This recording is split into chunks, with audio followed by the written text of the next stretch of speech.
ഹിന്ദുവിൻ്റെ ഉത്സവാഘോഷവുമായിട്ട് ബന്ധപ്പെട്ട ഒരു പ്രധാനപ്പെട്ട ആചാരമാണ് ഇതുകൊണ്ട് ഒരു പാവം പിടിച്ച ആന, അതിന് കാല് വയ്യ, അതിനെ വലിച്ചഴച്ചോണ്ടാണ് പോകുന്നത്. ആലോചിച്ച് നോക്കി, ദൈവത്തിൻ്റെ വിഗ്രഹമല്ലേ തലയിലിരിക്കുന്നത്, അപ്പോൾ ആനയ്ക്ക് ഭയങ്കര അഭിമാനമായിരിക്കില്ല എന്നാണ് ഇവന്മാരുടെയൊക്കെ വിചാരം. അല്ല, എനിക്കറിയാൻ മേലാത്തോണ്ട് ചോദിക്കും, ഹിന്ദു ദൈവങ്ങൾ ഇത്രയും ദുഷ്ടന്മാരും ദുഷ്ടത്തികളുമാണോ? ഇങ്ങനെ ചോദിക്കുന്ന മറ്റൊന്നുമല്ല, മറ്റൊരു ജീവിനെ ഉപദ്രവിച്ച് അതിൻ്റെ മണ്ടേ കയറി ഇരിക്കണമെന്ന് ഏതെങ്കിലും ഒരു ദൈവം ആഗ്രഹിക്കുന്നുണ്ടെങ്കിൽ ആ ദൈവത്തിനെ നമുക്ക് ദുഷ്ടനായിട്ടല്ലേ നമുക്ക് കാണാൻ പറ്റുള്ളൂ. ശരിയല്ലേ? എല്ലാം ദൈവത്തിൻ്റെ സൃഷ്ടിയാണെന്നല്ലേ പറയുന്നത്. അപ്പം ദൈവത്തിന് തന്നെ ഒരു സൃഷ്ടിയായിട്ടുള്ള ആന, ആ ആനയെ ഉപദ്രവിച്ച് കഴിഞ്ഞാൽ മറ്റൊരു സൃഷ്ടിയായിട്ടുള്ള മനുഷ്യന് അനുഗ്രഹം കൊടുക്കുമെന്ന് പറയുന്നുണ്ടെങ്കിൽ ആ ദൈവം എന്തൊരു ദൈവമാണ്? എന്തെങ്കിലും ബുദ്ധിയുണ്ടോ? അറിയാൻ മേലാത്തോണ്ട് ചോദിക്കും. ഈ ആനപ്പുറത്ത് തന്നെ ഭഗവാൻ എഴുന്നള്ളണമെന്ന് എവിടെയാണ് എഴുതി വെച്ചിരിക്കുന്നതെന്ന് എനിക്കൊന്ന് അറിഞ്ഞാൽ കൊള്ളാം. ആരെങ്കിലും അറിയാമെങ്കിൽ ഒന്ന് പറയണേ. ഇനി അഥവാ എഴുതി വെച്ചിട്ടുണ്ടെങ്കിൽ തന്നെ അത് മനുഷ്യൻ തന്നെ ആയിരിക്കുമല്ലോ, അല്ലാതെ ആനയുടെ സമ്മതപ്രകാരം ആന ഇങ്ങനെ മുദ്രപത്രത്തെ എഴുതി തന്നിട്ടൊന്നും ഇല്ലല്ലോ. അയ്യോ, എനിക്ക് ഇന്ന പോലെ ഭഗവാനെ എൻ്റെ പുറത്ത് കയറ്റണം കേട്ടോ, ഇല്ലെങ്കിൽ ശരിയാകത്തില്ല. ഓരോരുത്തന്മാരെയൊക്കെ ഫ്ലെക്സ് അടിച്ച് വെച്ചിരിക്കുന്നത് കാണണം. അവൻ ഞാൻ വരുന്നു, അത് ആന പറയുന്നതായിട്ടൊക്കെ എഴുതി വെച്ചിരിക്കുന്നത്. നിങ്ങളുടെ ഉത്സവത്തിന് ഇതാ ഞാൻ വരുന്നു എന്ന്. ഈ ആനപ്രേമികൾ എന്ന് പറഞ്ഞ ഈ ദുഷ്ടന്മാരുടെയൊക്കെ വിചാരം എന്നാണെന്നറിയാം. ആന രാവിലെ എഴുന്നേറ്റ് കഴിയുമ്പോഴത്തേക്ക് ഉടനെ ഇങ്ങനെ ചിന്തിക്കുക, ഉത്സവ പരിപാടികളൊക്കെ ഉത്സവ സീസണായി, ഏതെങ്കിലും ഒരു അമ്പലത്തിൽ എന്നെ വിളിച്ചാൽ മതിയായിരുന്നു, ഏതെങ്കിലും ഒരു ഭഗവാനെ എൻ്റെ തലയിൽ കയറ്റി വെക്കാനായിട്ട് എനിക്കാണെങ്കിൽ പുതിയതായിട്ട് പാടില്ല. പെട്ടെന്ന് ബുക്കിംഗ് വരുന്നു, രക്ഷപ്പെട്ടു, ഈ പ്രാവശ്യം ആ ഭഗവാന്റെ തിടമ്പ് ഏറ്റാനായിട്ടുള്ള ഭാഗ്യം എനിക്കാണ് എന്നും പറഞ്ഞ ആന. എന്നിട്ട് ആന നേരെ പോയി ഒരു ഫ്ലെക്സ് ഒക്കെ അടിക്കുന്ന കടയിൽ ചെന്നിട്ട്, അതെ ഒരു ഫ്ലെക്സ് അടിക്കണം, മാറ്റർ ഞാൻ പറയാം, ഇന്ന പോലെയാണെന്ന് പറഞ്ഞിട്ട് ആന പറയും, നിങ്ങളുടെ ഈ വർഷത്തെ ഉത്സവാഘോഷത്തിൻ്റെ ഭാഗമാകാൻ ഇതാ ഞാനും വരുന്നു, ഞാൻ വരുന്നു മക്കളെ, ഞാൻ വരുന്നു, എഴുത്, അങ്ങനെ വെണ്ടയ്ക്കാൻ ഒഴുപ്പിൽ എഴുത്. അങ്ങനെ ആന തന്നെ ഫ്ലെക്സ് അടിച്ചതായിട്ടാണ് ഇവന്മാർ ഓരോ പോസ്റ്ററുകളും കാണുമ്പോൾ എനിക്ക് തോന്നുന്നു. ഒന്ന് ആലോചിച്ച് നോക്കി. ഗോഡ് ഫാദർ സിനിമയിൽ ഒരു സീനുണ്ട്, അച്ഛൻ കെട്ടാൻ പറഞ്ഞില്ലല്ലോ എന്ന് പറയുമ്പോഴത്തേക്കും അച്ഛൻ പറഞ്ഞു, ആ മനസ്സ് പറയുന്നത് എനിക്ക് കേൾക്കാം. ഈ സീൻ അച്ഛൻ പറഞ്ഞു, ആ മനസ്സ് പറയുന്നത് എനിക്ക് കേൾക്കാം. ഇതാണ് ആനപ്രേമികളുടെ മനസ്സിലുള്ളത്. ആന പറഞ്ഞു, ആ ആനയുടെ മനസ്സ് പറയുന്നത് എനിക്ക് കേൾക്കാം, ഞാൻ ആനപ്രേമിയാണ്. ഒന്ന് ആലോചിച്ച് നോക്കി, എന്തൊരു ദുഷ്ടന്മാരാണ് ഇത്. പറയുമ്പോൾ ഉടനെ പൊക്കി പിടിച്ചോണ്ട് വരും, അതിനോടാ നിനക്ക് ആനയോട് മാത്രത്തെ സ്നേഹം, നീ കോഴിനെ തിന്നുന്നില്ലടാ, ബീഫ് തിന്നുന്നില്ലടാ, എൻ്റെ പൊന്നെ. ഇതൊക്കെ പറഞ്ഞ് ഞാൻ പല വീഡിയോയിലും പറഞ്ഞു. എന്നാലും ഒന്നുകൂടെ പറഞ്ഞേക്കാം, എൻ്റെ പൊന്നു മക്കളെ, നിങ്ങൾക്ക് ആന ഇറച്ചി വേണോ?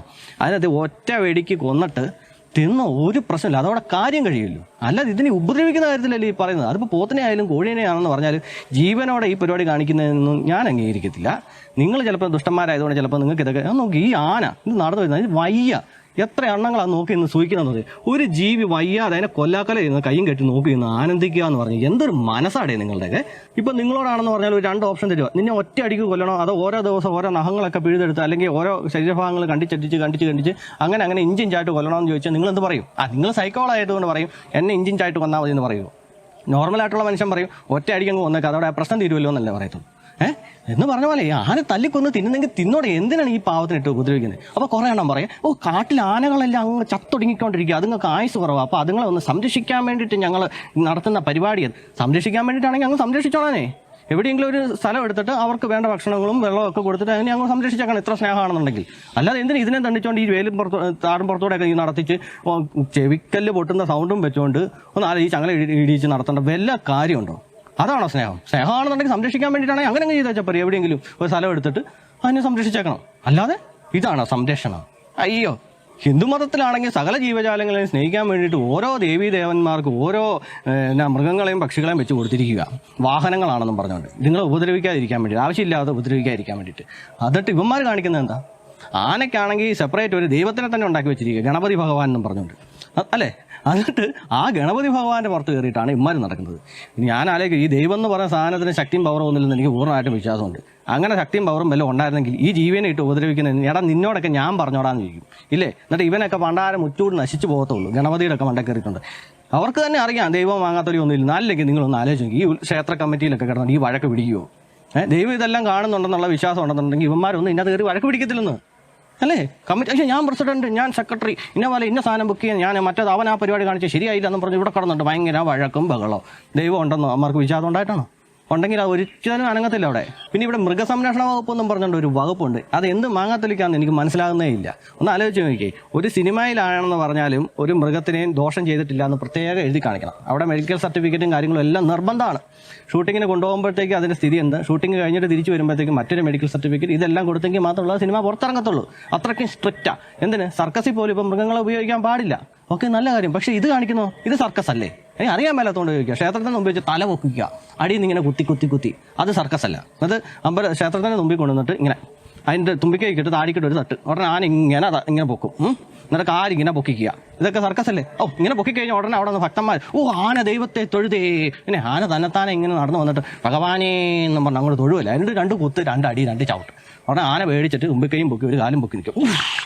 വാ നമ്മുടെ ഭഗവാനെ ദൈവം വണങ്ങി. എനിക്ക് ശരിക്കും പറഞ്ഞു എന്തോ എൻ്റെ പ്രോബ്ലം ആണെന്ന് തോന്നുന്നല്ലേ? അല്ലെങ്കിൽ ഇത് മനസ്സിലാക്കാന്നുള്ളതല്ലേ ഉള്ളൂ. അപ്പോൾ പറഞ്ഞു വന്നതെന്ന് വെച്ചാൽ ഈ മൃഗസംരക്ഷണ വകുപ്പ് എന്ന് പറഞ്ഞ വകുപ്പ് ഈ മൃഗങ്ങളെ ഉപദ്രവിക്കുക എന്ന് പറഞ്ഞാൽ അതിന് ഇത്ര % വരെ ആകാം, അങ്ങനെ വല്ലതും ഉണ്ടോ?